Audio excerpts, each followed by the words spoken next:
agora convido a professora Maria de los Dolores Gimenez Penha. Ela é doutora em Educação pela PUC São Paulo, pós-doutorado na Universidade de Barcelona. Atualmente é professora e coordenadora do programa de pós-graduação da Universidade Mackenzie. É líder da Rede Internacional de Grupos de Investigação em Educação e Tecnologia. Bom dia a todos. Primeiramente, eu gostaria de agradecer o convite à professora Aline e à organização do evento. Por sinal, muito lindo o evento, né? Estivemos participando na etapa virtual, que foi um sucesso, né? Bom, o que eu trago hoje aqui é uma provocação. Uma provocação. Provocação ainda porque eu percebi que minha colega canadense também tocou na nomenclatura escola híbrida, né? E eu também vou falar a respeito da escola híbrida. Mas, inicialmente, antes de falarmos da escola híbrida, eu vou resgatar um pouquinho as tecnologias na educação. E eu provoco um termo até engraçado, da informática às tiques e tac. Tic-tac, né? Esse tic-tac, né? O que seria esse tic-tac? Mas antes da gente trazer o termo TAC novo, idealizado por alguns educadores da Catalunha, eu vou trazer um pouquinho os recursos tecnológicos utilizados na educação de forma breve. Todo mundo usou e usa ainda caderno, lápis, giz, lousa, a voz do professor. Passamos nos anos 90 para o computador, para o software, e a sala de aula permaneceu. Até que, meados do ano 2000, com o avanço da internet, né, e com associada a demanda por educação, as plataformas de gerenciamento de ensino-aprendizagem explodiram. E o ensino à distância teve, principalmente aqui no Brasil, um desenvolvimento extraordinário, dadas as dimensões e a necessidade de educação e de democratização da educação. Tivemos, naquela época, algumas plataformas, aqui no Brasil, o Teleeduc, elaborado pela UNIED, sobre o comando do professor Dr. José Armando Valente, WebCT, Blackboard, mas atualmente a maioria das instituições utilizam um software livre, que é o Moodle, software livre de código aberto. Muito bem. Vamos lá.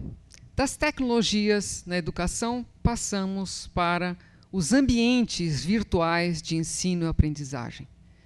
Sobre essa ótica, eu tenho o ambiente presencial de sala de aula, o ambiente presencial do laboratório de informática e o ambiente virtual de uma plataforma online.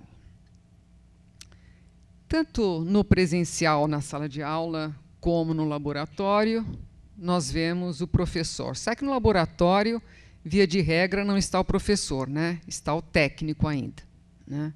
E lá no virtual, muitas vezes o professor fica atrás da tela, como está aí, né? A tela dá conta de ensinar o aluno.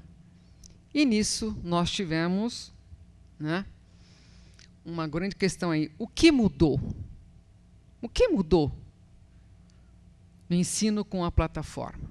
Inicialmente, nós tínhamos um ambiente fechado, ensino presencial, na sala de aula. Passamos para o ambiente do laboratório, os softwares educacionais também fechado. E passamos para um ambiente virtual com o uso das TICs. Esse ambiente virtual com o uso das TICs, no caso Moodle, estou falando, ele é um ambiente virtual aberto ou fechado? O que mudou aí? Qual a diferença de uma aula presencial, uma aula no laboratório ou uma aula no ambiente virtual?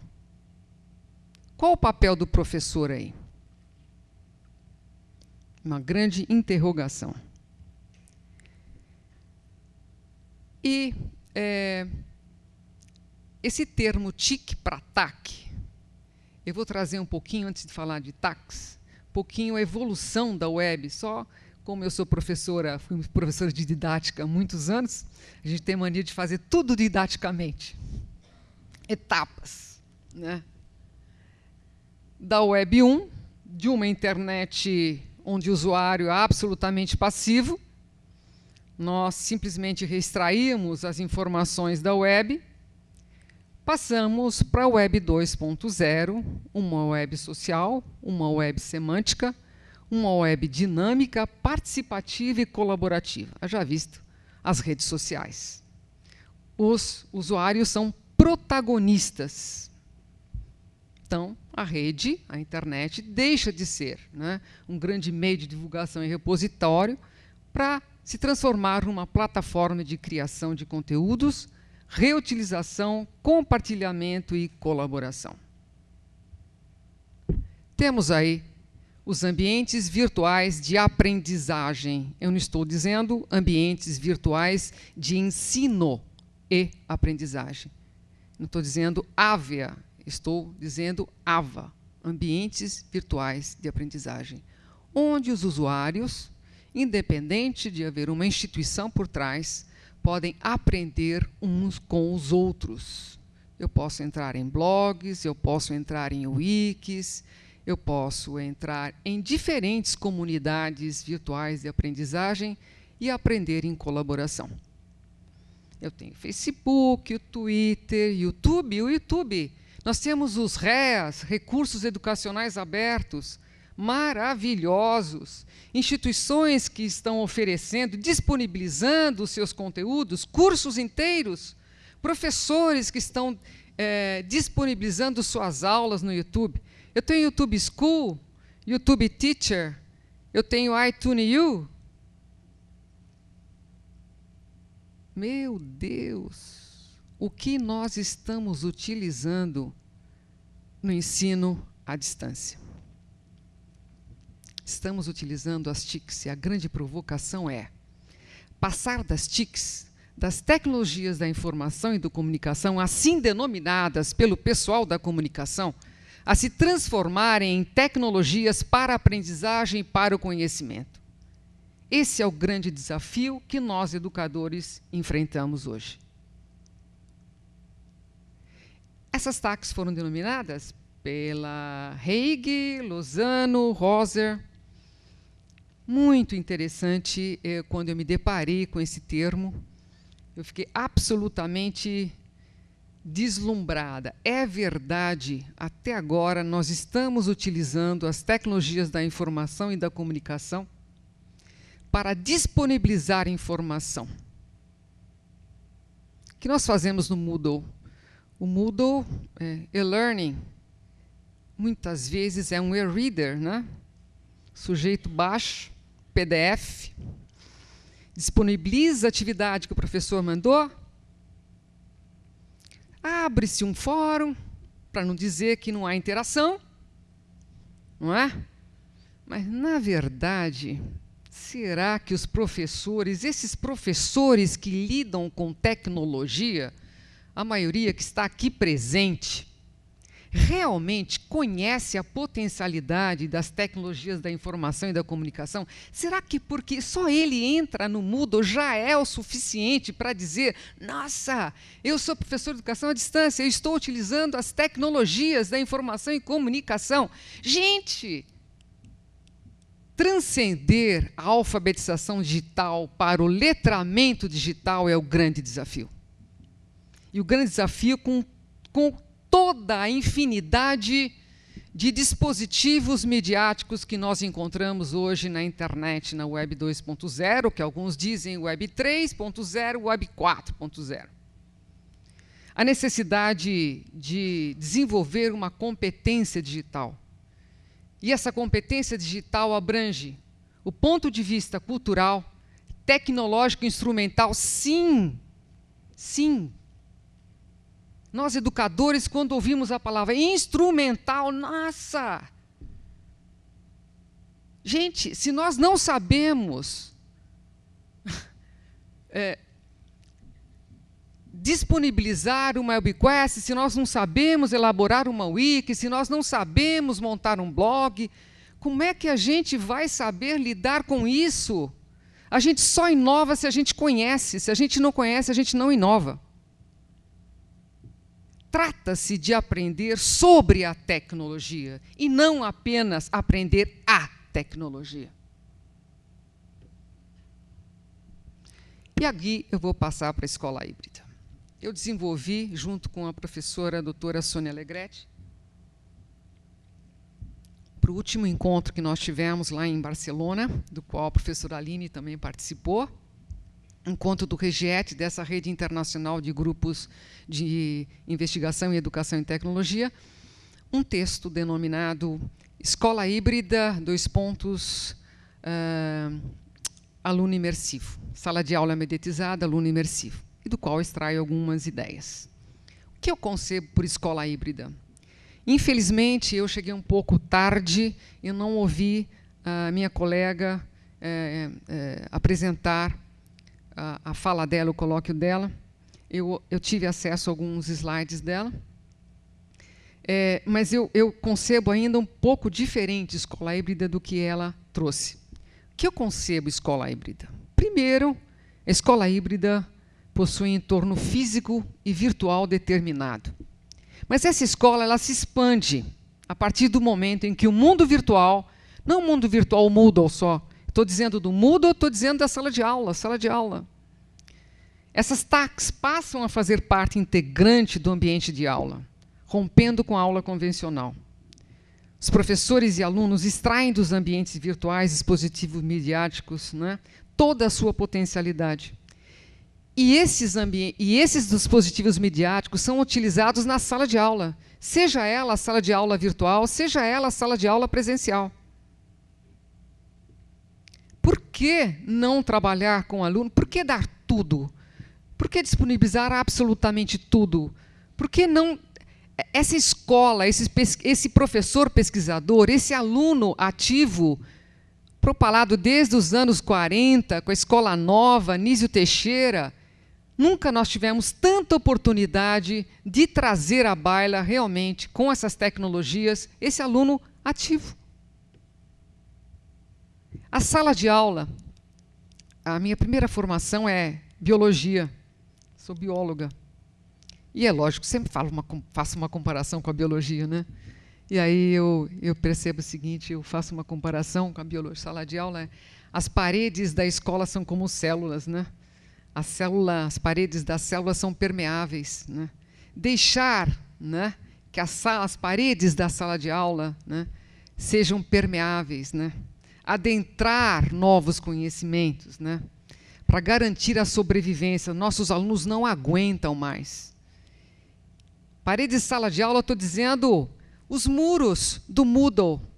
Quando o aluno entra no Moodle, ele está entrando na escola, gente. Ele está na casa dele, e aí, né? Ele está na casa dele, mas, na verdade, ele está na escola. Ele entrou, ele tem uma senha, ele entrou no portal, ele entrou com uma senha.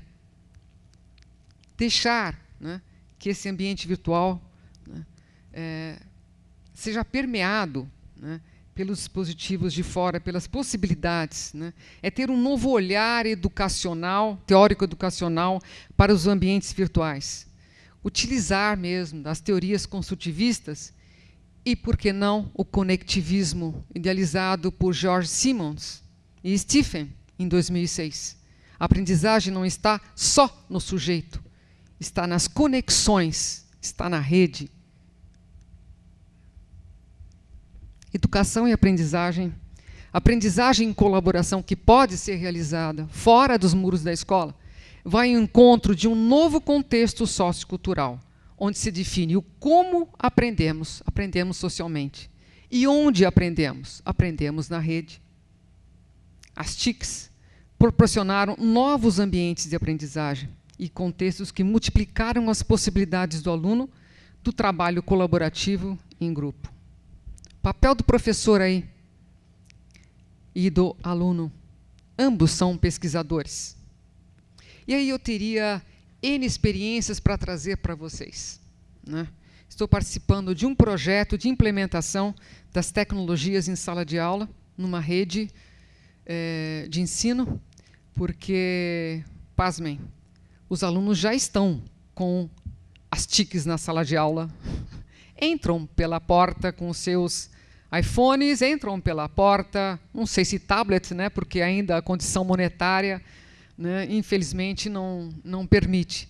Mas a maioria de nossos alunos possuem um telefone com acesso à internet. Quando eu estou falando aqui, o aluno já está sabendo, ele já está pesquisando.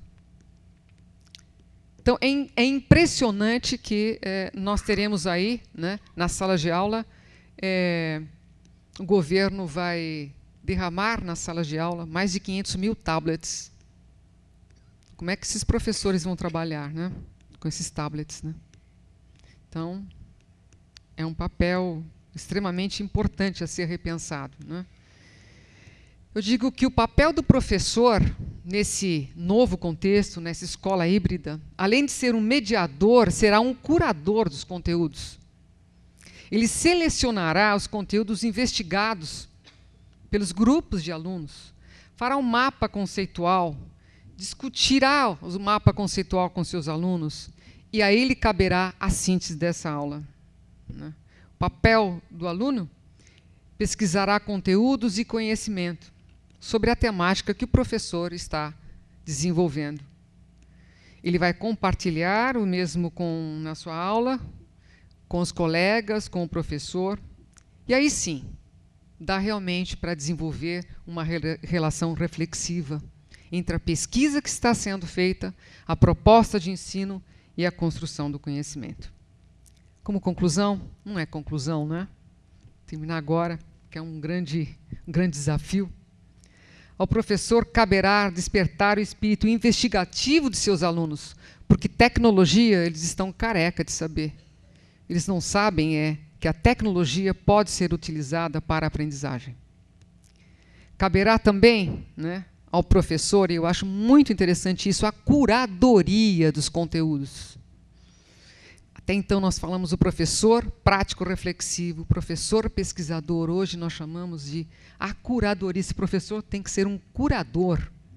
E olha, gente, é um grande desafio, porque para ser curador precisa entender do assunto, né?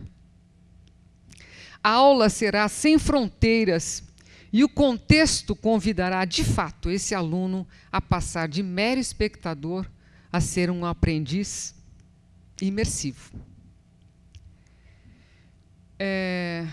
Aí está, é uma grande provocação, né? Não é fácil de ser feita, mas, pelo meu entendimento, urge, é necessária. Obrigada, gente.